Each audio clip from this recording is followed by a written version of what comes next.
ঠাম্মি কেমন আছেন? চলে যাচ্ছে বাবা, ভালো নেই। ভালো না বাবা, ভালো না? না বাবা, ছেলে কেমন আছে? ছেলে ভালো না। ওর তো জিভে ক্যান্সার হয়েছে, ধরা পড়েছে। বায়োপসি হয়েছে, বায়োপসি রিপোর্ট কালকে বায়োপসি কি জিভ থেকে প্রচুর ব্লিডিং হয়েছে। তাই? খেতেও পাচ্ছে না, খায়ও না। তা ওর কাছে কে আছে? ছেলের কাছে কে আছে? কেউ নেই, ওইখানে থাকে না, পুলিশ ইয়ে করে বলে ও এখন গিয়ে অন্য জায়গায় একটু শুয়ে থাকে। এই সন্ধেবেলা আসে এখানে, সন্ধ্যেবেলা আসে। সন্ধেবেলা আসে, আমি বিক্রি করতে যাই, সন্ধেবেলা ওইখানটায় শুয়ে থাকে। তোমার শরীরটা কি খারাপ? আগের থেকে খারাপ লাগছে? হ্যাঁ, আমার থেকে খারাপ তো নিশ্চয়ই। টেনশন, একটা চিন্তা, ঠান্ডা লেগেছে এত, সেটা নয় বাদ দিলাম, ঠান্ডার সময় ঠান্ডা লাগবে, কিন্তু এত টেনশনে নিতে পারছি না বাবা। ট্রিটমেন্ট করার পয়সা নেই, কী করবো জানি না। তোকে কোন হসপিটালে দেখাচ্ছ? এই এনআরএসে। এনআরএসে? হ্যাঁ, এনআরএস তো ভালো। হ্যাঁ ভালো, দেখিয়ে এনেছে কালকে বায়োপসি হয়েছে, তো আজকালের মধ্যে রিপোর্ট পেয়ে যাবে। হ্যাঁ, ওরাল ক্যান্সার হলে খুব সমস্যা মুখের মধ্যে তো। খুব, আমার একটা জামাইবাবু রকম হয়েছিল, হ্যাঁ, খুব সমস্যা। জিভের ডান হ্যাঁ দিকে। হ্যাঁ হ্যাঁ হ্যাঁ, কিছু খেতে টেতে পায় না, না, অসুবিধা। খেতে তো পারে না, লিকুইড খায়। আর ওই রাত্রিবেলা বলে মা একটু চাও বা ম্যাগি, নরম তো, ওই একটু একটু করে মুখে দিয়ে খায়, গিলে গিলে করে। ওটা খায়। আর কিছু সারাদিন তো একটা ভাত টাত কিচ্ছু খায়। আমি তোমার কাছে এসেছিলাম, সে এবার 1 মাস হয়ে গেছে, তাই না? হ্যাঁ, 1 মাসে 1 মাসে বেশি হয়ে গেছে। বেশি হয়ে গেছে।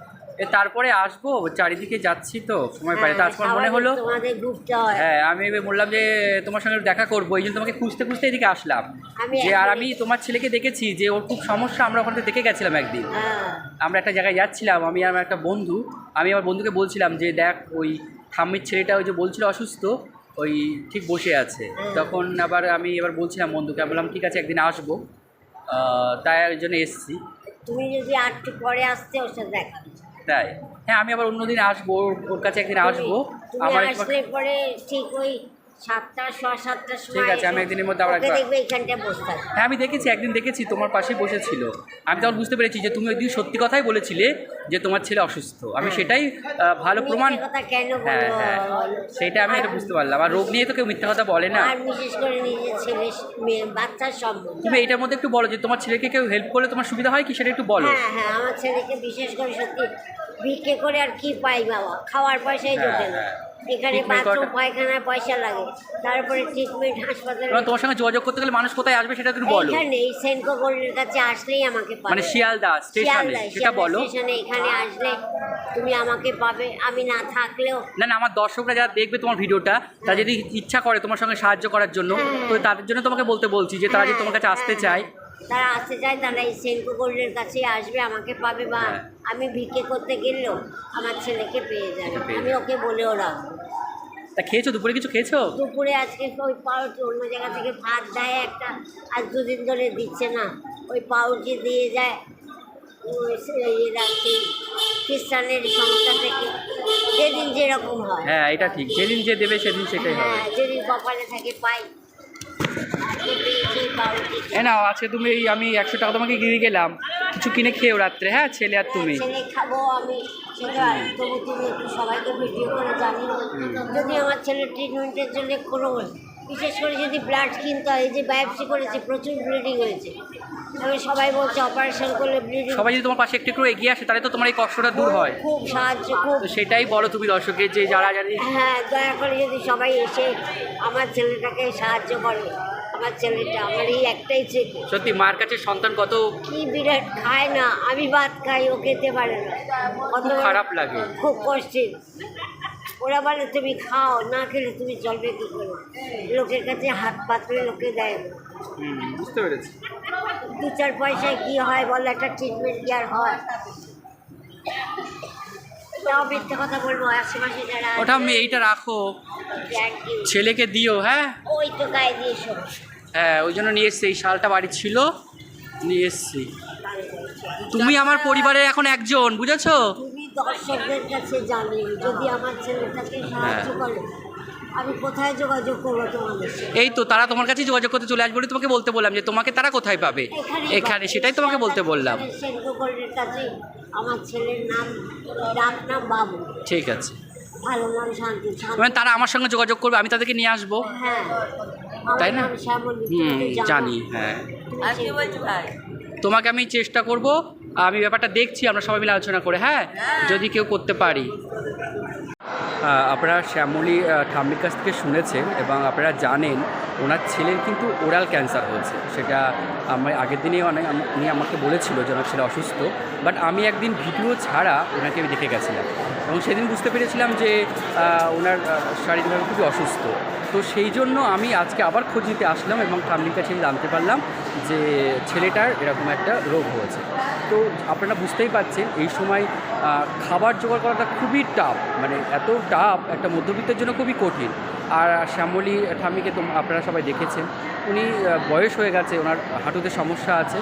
তো এই বয়সে যার ঘর নেই, বাড়ি নেই, সে কতটা অসহায় এবং একটা মায়ের কাছে সন্তান যে কতটা ইম্পর্টেন্ট সেটা কিন্তু অন্য কোনো মানুষ বুঝবে না একজন মা ছাড়া। আসলে সন্তানরা মাদেরকে ফেলে দিতে পারে, মারা কখনো সন্তানদের ফেলে দিতে পারে না। সন্তান যদি চোরও হয় এবং ডাকাতও হয় তাও কিন্তু তার সন্তান। তো আমার আজকে এই ভিডিওর একটা উদ্দেশ্য, সেটা হচ্ছে আপনারা যারা এই ভিডিওগুলো দেখেন তারা প্লিজ যদি ওই শ্যামলী ঠাম্মির সঙ্গে যদি যোগাযোগ করতে চান আপনারা অবশ্যই শিয়ালদা সেনকো গোল্ড জুয়েলারির সামনেই উনি বসে থাকেন। যেহেতু ওনার তো কোনো বাড়ি ঘর নেই, তো এটাই স্বাভাবিক স্টেশনে থাকা। তো আমার পক্ষে একার দায়িত্ব নেওয়াটা খুব টাফ, আমি যতটুকু পারি সম্ভব আমি চেষ্টা করব এবং প্লিজ আপনারা দয়া করে ওনার পাশে এসে দাঁড়ান, তাহলে ওনার পক্ষে ভীষণ ভালো হয়। আর আপনি বুঝতে পারছেন আমার এক মুঠো ভালোবাসা পরিবারের উনি একটা সদস্য এবং সেই সদস্য অসুস্থ, তাহলে আমার মন কতটা খারাপ এটা আপনারা বুঝতে পারছেন। তো ছেলে এখন নেই, আমি ছেলেটাকে আপনাদের সামনে আনার চেষ্টা করব এবং প্লিজ আপনারা যদি এরকম সহৃদয়ী কোনো ব্যক্তি থাকেন আমাকে কমেন্ট বক্সে অবশ্যই জানাবেন, তাহলে আমার খুব ভালো হয়। তো আপনাদের কাছে আমার জোরহাত করে একটা অনুরোধ থাকলো, একজন অসুস্থকে আমরা যদি সবাই মিলে তার সুস্থতা কামনার জন্য যদি এগিয়ে আসি, এর থেকে মহৎ কাজ আর কিছু হতে পারে না। তো সবার কাছে আমার রিকোয়েস্ট থাকলো যে আপনারা প্লিজ এই মানুষের পাশে একটু দাঁড়ান, তাহলে আমার খুব ভালো হয়। আসলে মানুষের খাওয়ার জন্য আজকে আমি বলছি না বন্ধুরা, আজকে আমি বলছি একটা মানুষের বেঁচে থাকার লড়াইয়ের কথা এবং সেই মাটা কতটা অসহায়, কতটা কষ্টের, সেটা মানে আমি বলতে পারছি না, মানে সবটা বলা ভিডিওর মধ্যে বলতে পারছি না। এবং আমি বাক্যরুদ্ধ কথাগুলো বলতে গিয়ে, যে অনেক আমি দেখেছি বা শুনেছি যে কিছু কিছু মানুষের গ্যাস্ট্রিকের সমস্যা হলেও তারা বাইরের চিকিৎসা করতে যায়, মানে আর আসলে দেখবেন কারোর যদি মাথা ব্যথা হয়, পা ব্যথা হয়, হ্যাঁ, তো সেটাও কতটা কষ্ট দেয়। তো একজন ক্যান্সার পেশেন্ট তার জন্য কতটা যন্ত্রণা আর হতে পারে সেটা আপনারা ফিল করতে পারছেন। তো আমি চাই একটা মানুষ সুস্থ হোক।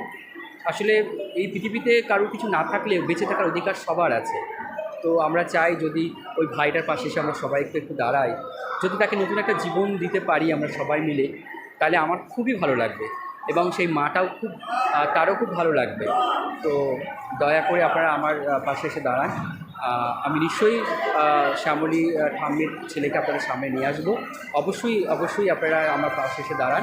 আর যদি আমার এই ভিডিওটা আপনাদের ভালো লেগে থাকে অবশ্যই শেয়ার করবেন, যেন এই অনেকগুলো মানুষের কাছে পৌঁছে যায়। যদি সহৃদয় কোনো ব্যক্তি থাকে আমার সঙ্গে যোগাযোগ করতে পারেন এবং শ্যামলী ঠাম্মির কাছেও সে যোগাযোগ করতে পারেন।